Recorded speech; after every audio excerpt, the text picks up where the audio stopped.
Adventure 3 of the Adventures of Sherlock Holmes by Sir Arthur Conan Doyle. Adventure 3, A Case of Identity.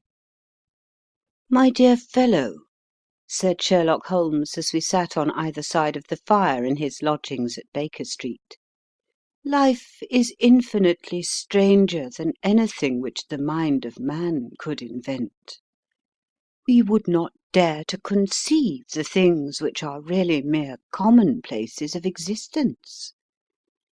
If we could fly out of that window hand in hand, hover over this great city, gently remove the roofs, and peep in at the queer things which are going on, the strange coincidences, the plannings, the cross purposes, the wonderful chains of events working through generations, and leading to the most outré results, it would make all fiction, with its conventionalities and foreseen conclusions, most stale and unprofitable." "And yet I am not convinced of it," I answered. "The cases which come to light in the papers are, as a rule, bald enough and vulgar enough. We have in our police reports realism pushed to its extreme limits, and yet the result is, it must be confessed, neither fascinating nor artistic." "A certain selection and discretion must be used in producing a realistic effect," remarked Holmes. "This is wanting in the police report, where more stress is laid perhaps upon the platitudes of the magistrate than upon the details, which to an observer contain the vital essence of the whole matter. Depend upon it, there is nothing so unnatural as the commonplace." I smiled and shook my head. "I can quite understand your thinking so," I said. "Of course, in your position of unofficial adviser and helper to everybody who is absolutely puzzled throughout 3 continents, you are brought in contact with all that is strange and bizarre. But here," I picked up the morning paper from the ground, "let us put it to a practical test. Here is the first heading upon which I come: 'A husband's cruelty to his wife.' There is half a column of print, but I know without reading it that it is all perfectly familiar to me. There is, of course, the other woman, the drink, the push, the blow, the bruise, the sympathetic sister or landlady. The crudest of writers could invent nothing more crude." "Indeed, your example is an unfortunate one for your argument," said Holmes, taking the paper and glancing his eye down it. "This is the Dundas separation case, and, as it happens, I was engaged in clearing up some small points in connection with it. The husband was a teetotaler. There was no other woman, and the conduct complained of was that he had drifted into the habit of winding up every meal by taking out his false teeth and hurling them at his wife, which, you will allow, is not an action likely to occur to the imagination of the average story-teller. Take a pinch of snuff, Doctor, and acknowledge that I have scored over you in your example." He held out his snuff box of old gold with a great amethyst in the centre of the lid. Its splendour was in such contrast to his homely ways and simple life that I could not help commenting upon it. "Ah," said he, "I forgot that I had not seen you for some weeks. It is a little souvenir from the King of Bohemia, in return for my assistance in the case of the Irene Adler papers." "And the ring?" I asked, glancing at a remarkable brilliant which sparkled upon his finger. "It was from the reigning family of Holland, though the matter in which I served them was of such delicacy that I cannot confide it even to you, who have been good enough to chronicle one or two of my little problems." "And have you any on hand just now?" I asked with interest. "Some 10 or 12, but none which present any feature of interest. They are important, you understand, without being interesting. Indeed, I have found that it is usually in unimportant matters that there is a field for the observation, and for the quick analysis of cause and effect which gives the charm to an investigation. The larger crimes are apt to be the simpler, for the bigger the crime, the more obvious, as a rule, is the motive. In these cases, save for one rather intricate matter which has been referred to me from Marseille, there is nothing which presents any features of interest. It is possible, however, that I may have something better before very many minutes are over, for this is one of my clients, or I am much mistaken." He had risen from his chair, and was standing between the parted blinds, gazing down into the dull, neutral tinted London street. Looking over his shoulder, I saw that on the pavement opposite there stood a large woman with a heavy fur boa round her neck, and a large curling red feather in a broad brimmed hat, which was tilted in a coquettish Duchess of Devonshire fashion over her ear. From under this great panoply she peeped up in a nervous, hesitating fashion at our windows, while her body oscillated backward and forward, and her fingers fidgeted with her glove buttons. Suddenly, with a plunge, as of the swimmer who leaves the bank, she hurried across the road, and we heard the sharp clang of the bell. "I have seen those symptoms before," said Holmes, throwing his cigarette into the fire.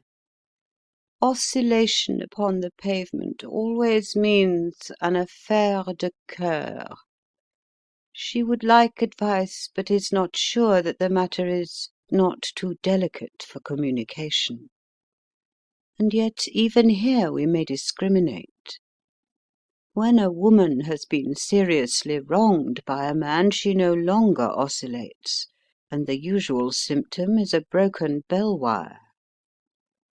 Here we may take it that there is a love matter, but that the maiden is not so much angry as perplexed or grieved. But here she comes in person to resolve our doubts." As he spoke there was a tap at the door, and the boy in buttons entered to announce Miss Mary Sutherland, while the lady herself loomed behind his small black figure like a full-sailed merchantman behind a tiny pilot boat.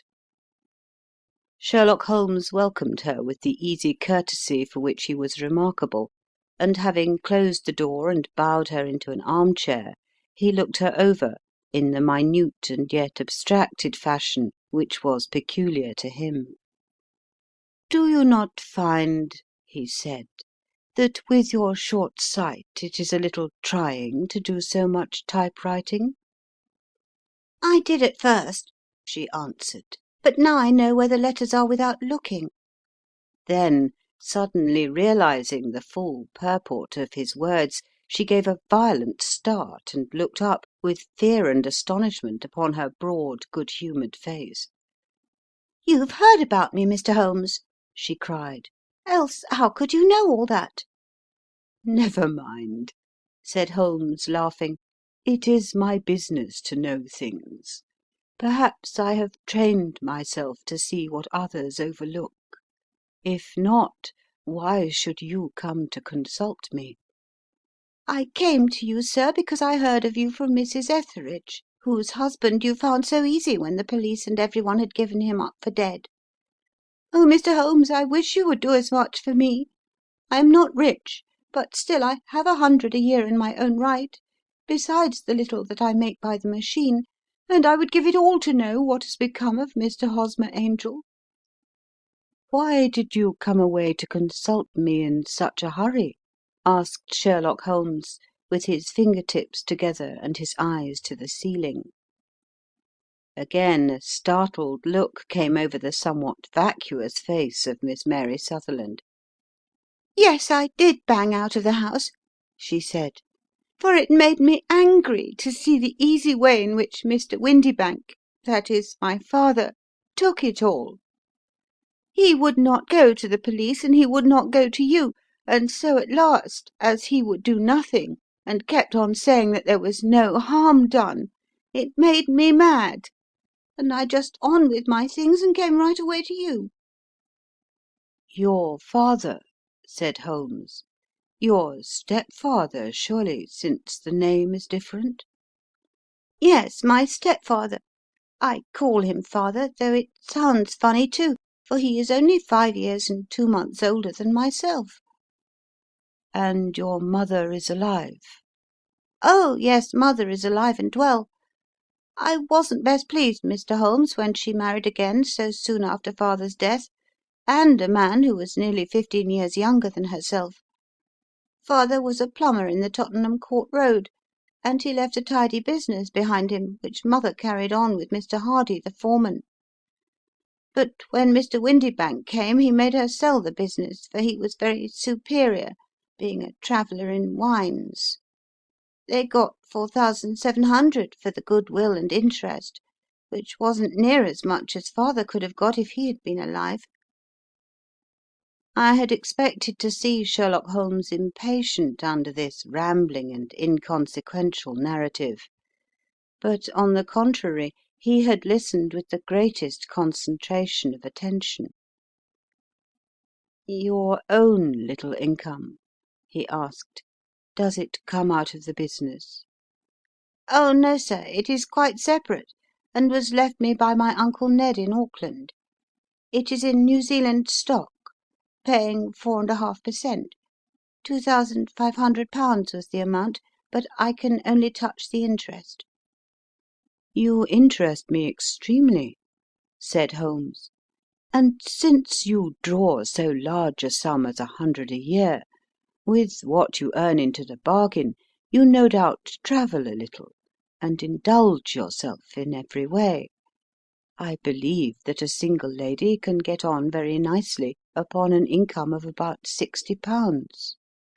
"I could do with much less than that, Mr. Holmes, but you understand that as long as I live at home I don't wish to be a burden to them, and so they have the use of the money just while I am staying with them. Of course, that is only just for the time.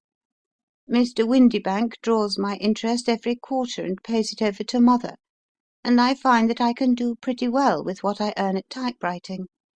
It brings me twopence a sheet, and I can often do from 15 to 20 sheets in a day." "You have made your position very clear to me," said Holmes.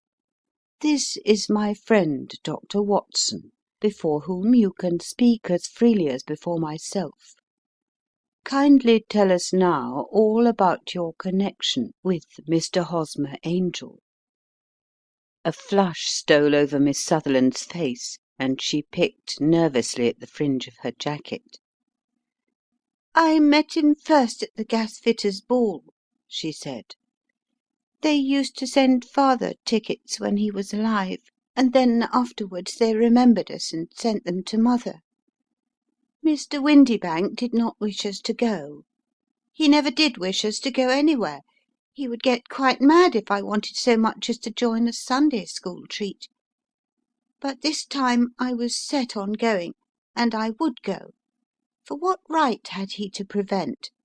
He said the folk were not fit for us to know, when all father's friends were to be there. And he said that I had nothing fit to wear, when I had my purple plush that I had never so much as taken out of the drawer. At last, when nothing else would do, he went off to France upon the business of the firm, but we went, mother and I, with Mr. Hardy, who used to be our foreman, and it was there I met Mr. Hosmer Angel." "I suppose," said Holmes, "that when Mr. Windybank came back from France He was very annoyed at your having gone to the ball." Oh, well, he was very good about it. He laughed, I remember, and shrugged his shoulders, and said there was no use denying anything to a woman, for she would have her way." "I see. Then at the gasfitters' ball you met, as I understand, a gentleman called Mr. Hosmer Angel." "Yes, sir. I met him that night, and he called next day to ask if we had got home all safe, and after that we met him, that is to say, Mr. Holmes, I met him twice for walks, but after that father came back again, and Mr. Hosmer Angel could not come to the house any more." "No?" "Well, you know father didn't like anything of the sort. He wouldn't have any visitors if he could help it, and he used to say that a woman should be happy in her own family circle. But then, as I used to say to mother, a woman wants her own circle to begin with, and I had not got mine yet." "But how about Mr. Hosmer Angel? Did he make no attempt to see you?" "Well, father was going off to France again in a week, and Hosmer wrote and said that it would be safer and better not to see each other until he had gone. We could write in the meantime, and he used to write every day. I took the letters in the morning, so there was no need for father to know." "Were you engaged to the gentleman at this time?" "Oh, yes, Mr. Holmes. We were engaged after the first walk that we took. Hosmer, Mr. Angel, was a cashier in an office in Leadenhall Street, and—" "What office?" "That's the worst of it, Mr. Holmes. I don't know." "Where did he live, then?" "He slept on the premises." "And you don't know his address?" "No, except that it was Leadenhall Street." "Where did you address your letters, then?" "To the Leadenhall Street post office, to be left till called for. He said that if they were sent to the office he would be chaffed by all the other clerks about having letters from a lady, so I offered to typewrite them, like he did his. But he wouldn't have that, for he said that when I wrote them they seemed to come from me, but when they were typewritten he always felt that the machine had come between us. That will just show you how fond he was of me, Mr. Holmes, and the little things that he would think of." "It was most suggestive," said Holmes. "It has long been an axiom of mine that the little things are infinitely the most important. Can you remember any other little things about Mr. Hosmer Angel?" "He was a very shy man, Mr. Holmes. He would rather walk with me in the evening than in the daylight, for he said that he hated to be conspicuous. Very retiring and gentlemanly he was. Even his voice was gentle. He'd had the quinsy and swollen glands when he was young, he told me, and it had left him with a weak throat, and a hesitating, whispering fashion of speech.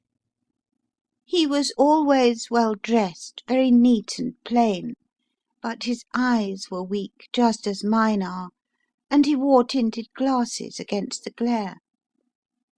"Well, and what happened when Mr. Windybank, your stepfather, returned to France?" "Mr. Hosmer Angel came to the house again, and proposed that we should marry before father came back. He was in dreadful earnest, and made me swear, with my hands on the Testament, that whatever happened I would always be true to him. Mother said he was quite right to make me swear, and that it was a sign of his passion.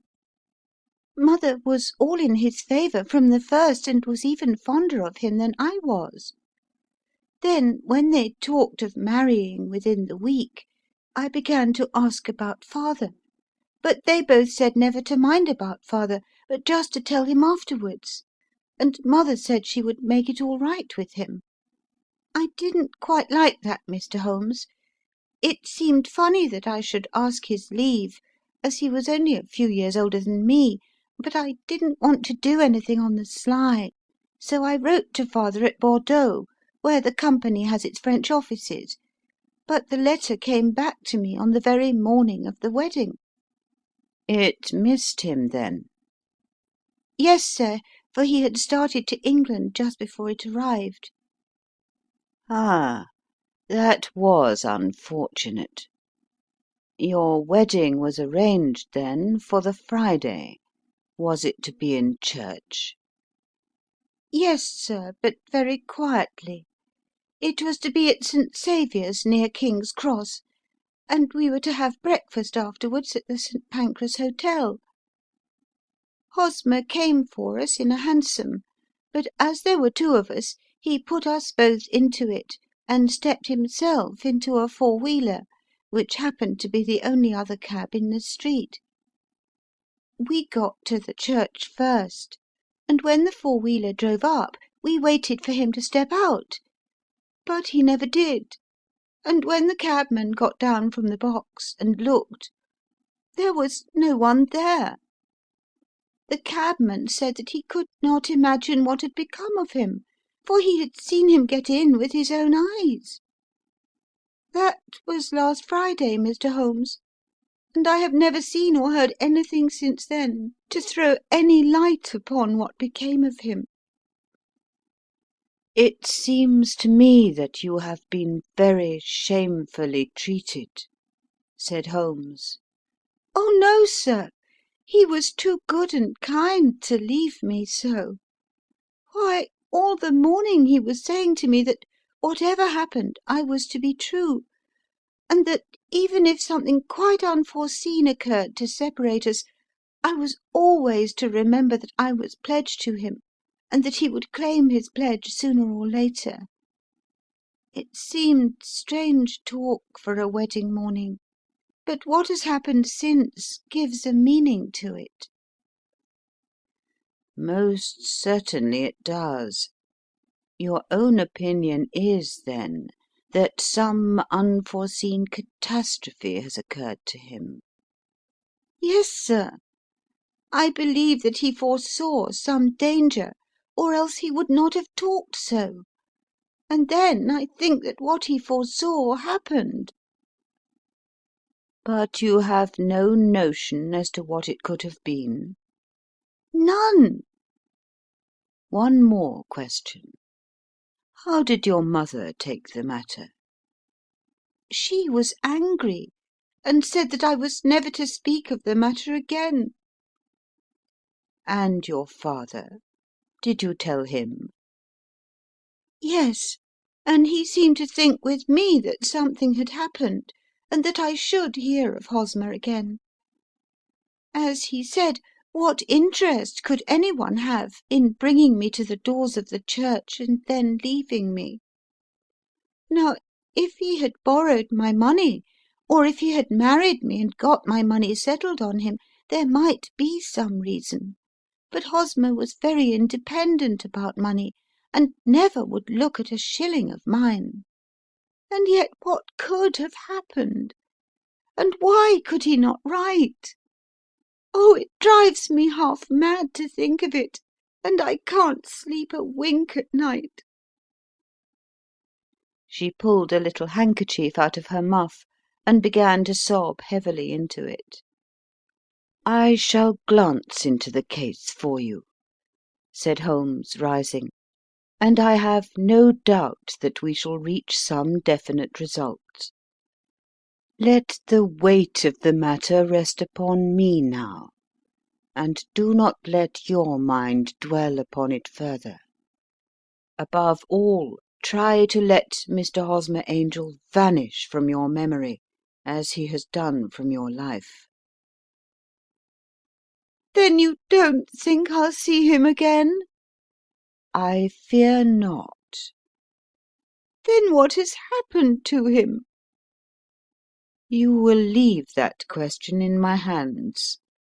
I should like an accurate description of him, and any letters of his which you can spare." "I advertised for him in last Saturday's Chronicle," said she. "Here is the slip, and here are 4 letters from him. Thank you. And your address? Number 31, Lion Place, Camberwell. Mr. Angel's address you never had, I understand. Where is your father's place of business?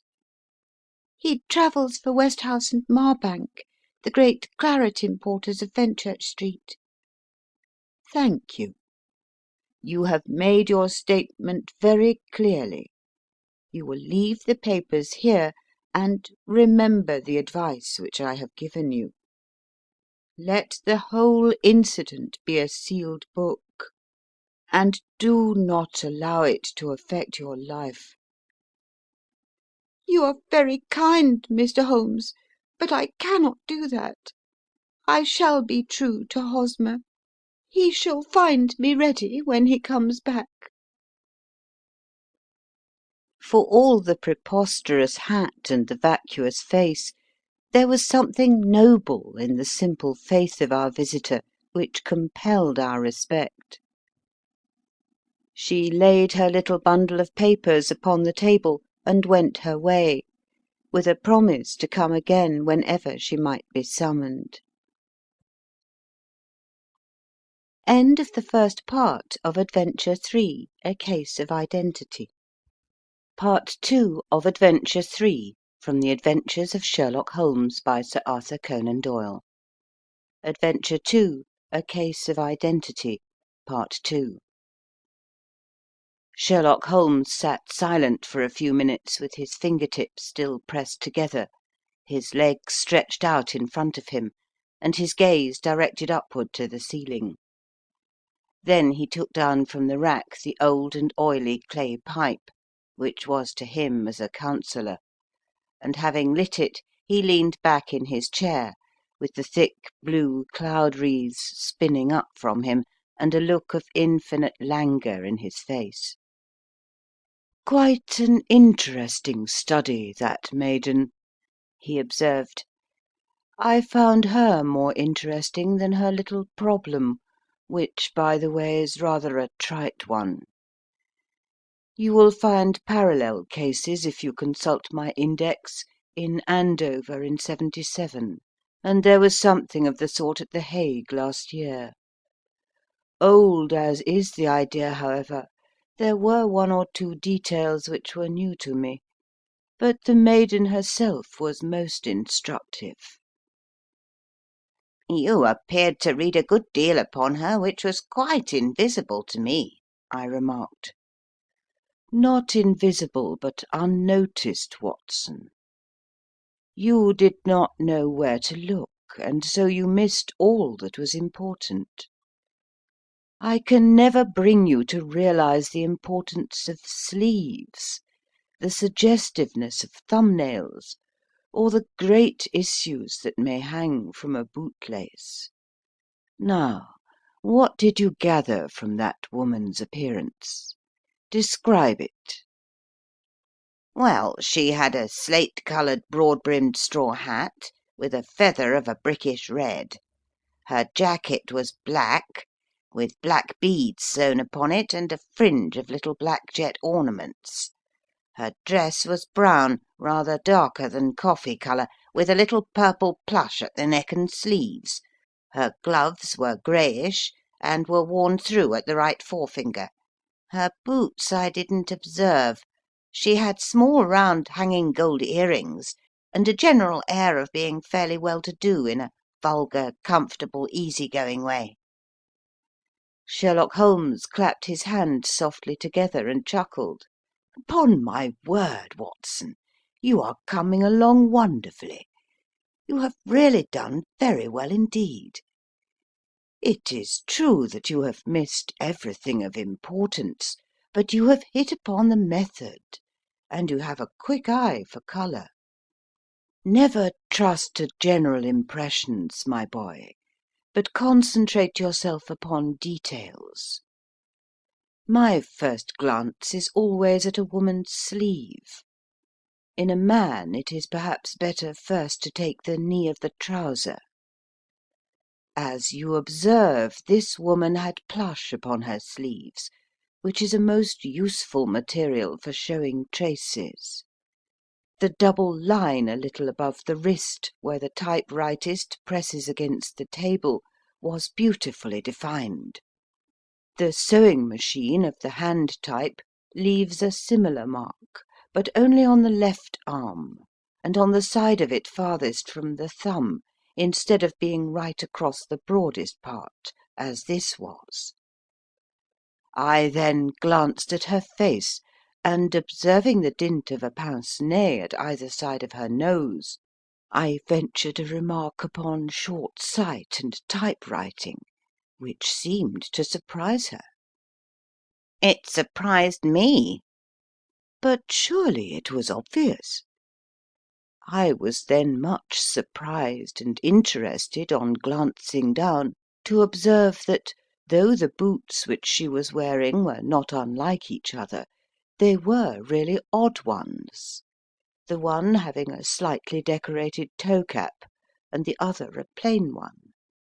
One was buttoned only in the 2 lower buttons out of 5, and the other at the first, third, and fifth. Now, when you see that a young lady, otherwise neatly dressed, has come away from home with odd boots, half buttoned, it is no great deduction to say that she came away in a hurry. "And what else?" I asked, keenly interested, as I always was, by my friend's incisive reasoning. "I noted in passing that she had written a note before leaving home, but after being fully dressed. You observed that her right glove was torn at the forefinger, but you did not apparently see that both glove and finger were stained with violet ink. She had written in a hurry and dipped her pen too deep. It must have been this morning, or the mark would not remain clear upon the finger. All this is amusing, though rather elementary. But I must go back to business, Watson. Would you mind reading me the advertised description of Mr. Hosmer Angel?" I held the little printed slip to the light. "Missing," it said, "on the morning of the 14th, a gentleman named Hosmer Angel, about 5 feet 7 inches in height, strongly built, sallow complexion, black hair, a little bald in the centre, bushy black side whiskers and moustache, tinted glasses, slight infirmity of speech. Was dressed when last seen in black frock coat faced with silk, black waistcoat, gold Albert chain, and grey Harris tweed trousers, with brown gaiters over elastic-sided boots. Known to have been employed in an office in Leadenhall Street. Anybody bringing—" "That will do," said Holmes. "As to the letters," he continued, glancing over them, "they are very commonplace. Absolutely no clue in them to Mr. Angel, save that he quotes Balzac once.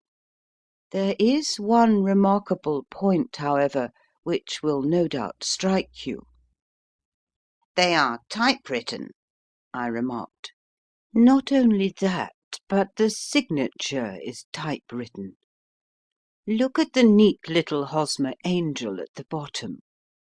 There is a date, you see, but no superscription except Leadenhall Street, which is rather vague. The point about the signature is very suggestive. In fact, we may call it conclusive." "Of what?"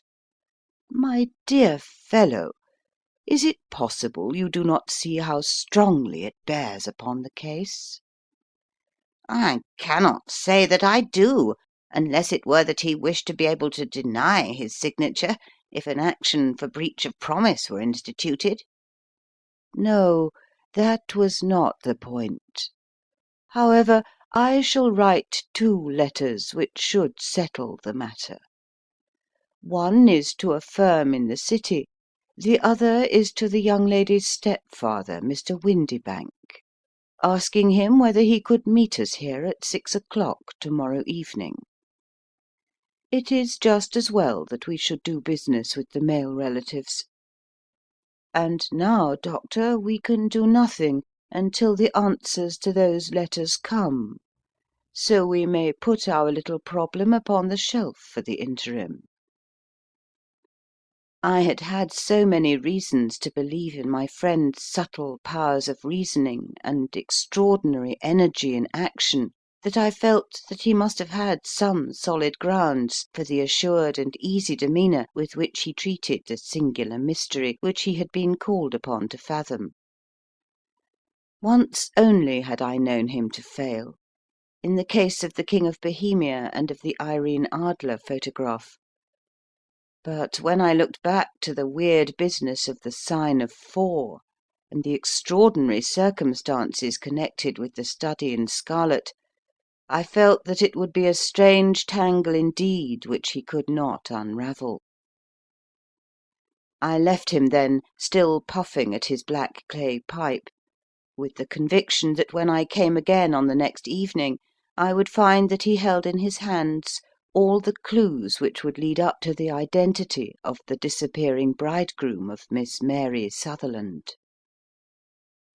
A professional case of great gravity was engaging my own attention at the time, and the whole of next day I was busy at the bedside of the sufferer.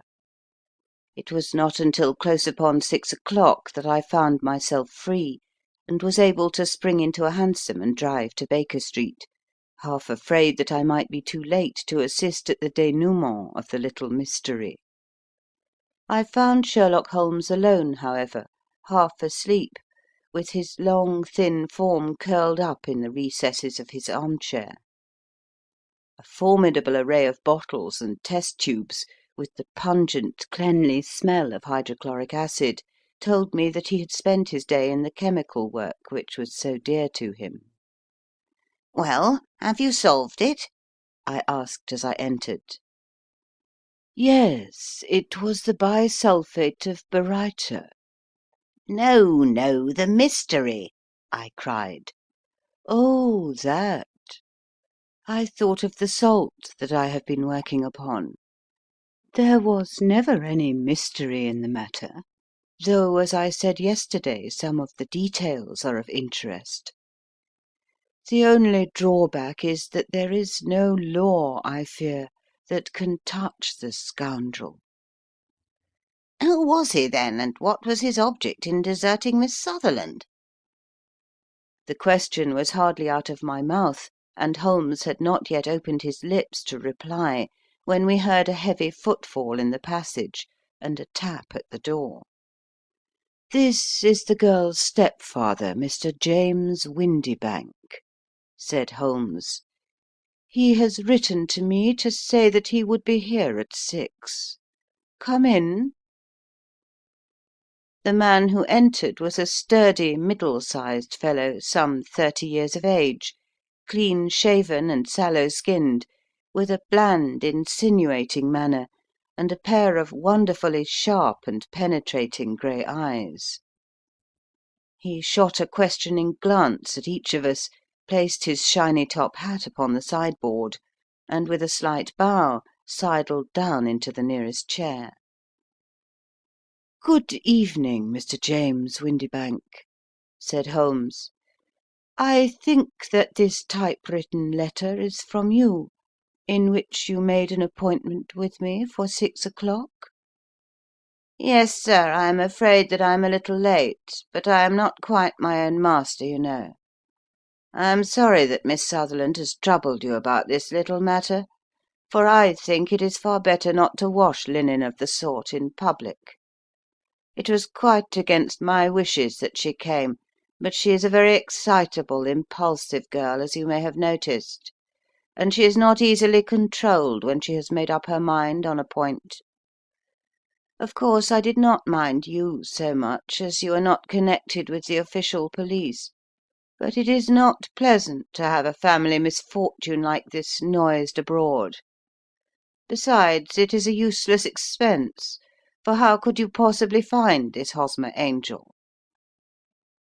"On the contrary," said Holmes quietly, "I have every reason to believe that I will succeed in discovering Mr. Hosmer Angel." Mr. Windibank gave a violent start and dropped his gloves. "I am delighted to hear it," he said. "It is a curious thing," remarked Holmes, "that a typewriter has really quite as much individuality as a man's handwriting. Unless they are quite new, no two of them write exactly alike. Some letters get more worn than others, and some wear only on one side. Now, you remark in this note of yours, Mr. Windibank, that in every case there is some little slurring over of the E, and a slight defect in the tail of the R. There are 14 other characteristics, but those are the more obvious." "We do all our correspondence with this machine at the office, and no doubt it is a little worn," our visitor answered, glancing keenly at Holmes with his bright little eyes. "And now I will show you what is really a very interesting study, Mr. Windibank," Holmes continued. "I think of writing another little monograph some of these days on the typewriter and its relation to crime. It is a subject to which I have devoted some little attention. I have here 4 letters which purport to come from the missing man. They are all typewritten. In each case, not only are the E's slurred and the R's tailless, but you will observe, if you care to use my magnifying lens, that the 14 other characteristics to which I have alluded are there as well." Mr. Windibank sprang out of his chair and picked up his hat. "I cannot waste time over this sort of fantastic talk, Mr. Holmes," he said. "If you can catch the man, catch him, and let me know when you have done it." "Certainly," said Holmes, stepping over and turning the key in the door. "I let you know, then, that I have caught him." "What? Where?" shouted Mr. Windibank, turning white to the lips, and glancing about him like a rat in a trap. "Oh, it won't do, really it won't," said Holmes suavely. "There is no possible getting out of it, Mr. Windibank. It is quite too transparent, and it was a very bad compliment when you said that it was impossible for me to solve so simple a question. That's right. Sit down and let us talk it over." Our visitor collapsed into a chair with a ghastly face and a glitter of moisture on his brow. It's not actionable," he stammered. "I am very much afraid that it is not. But between ourselves, Windibank, it was as cruel and selfish and heartless a trick, in a petty way, as ever came before me. Now, let me just run over the course of events, and you will contradict me if I go wrong." The man sat huddled up in his chair, with his head sunk upon his breast, like one who is utterly crushed. Holmes stuck his feet up on the corner of the mantelpiece, and leaning back with his hands in his pockets, began talking, rather to himself, as it seemed, than to us. "The man married a woman very much older than himself, for her money," said he, "and he enjoyed the use of the money of the daughter as long as she lived with them. It was a considerable sum for people in their position, and the loss of it would have made a serious difference. It was worth an effort to preserve it. The daughter was of a good, amiable disposition, but affectionate and warm-hearted in her ways, so that it was evident that with her fair personal advantages and her little income, she would not be allowed to remain single long. Now, her marriage would mean, of course, the loss of 100 a year. So what does her stepfather do to prevent it? He takes the obvious course of keeping her at home, and forbidding her to seek the company of people of her own age. But soon he found that that would not answer for ever. She became restive, insisted upon her rights, and finally announced her positive intention of going to a certain ball. What does her clever stepfather do then? He conceives an idea more creditable to his head than to his heart. With the connivance and assistance of his wife, he disguised himself, covered those keen eyes with tinted glasses, masked the face with a moustache and a pair of bushy whiskers, sunk that clear voice into an insinuating whisper, and doubly secure on account of the girl's short sight, he appears as Mr. Hosmer Angel, and keeps off other lovers by making love himself. "It was only a joke at first," groaned our visitor.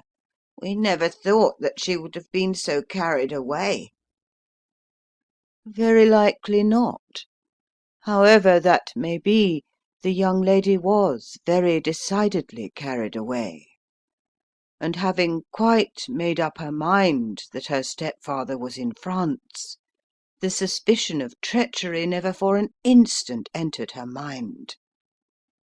She was flattered by the gentleman's attentions, and the effect was increased by the loudly expressed admiration of her mother.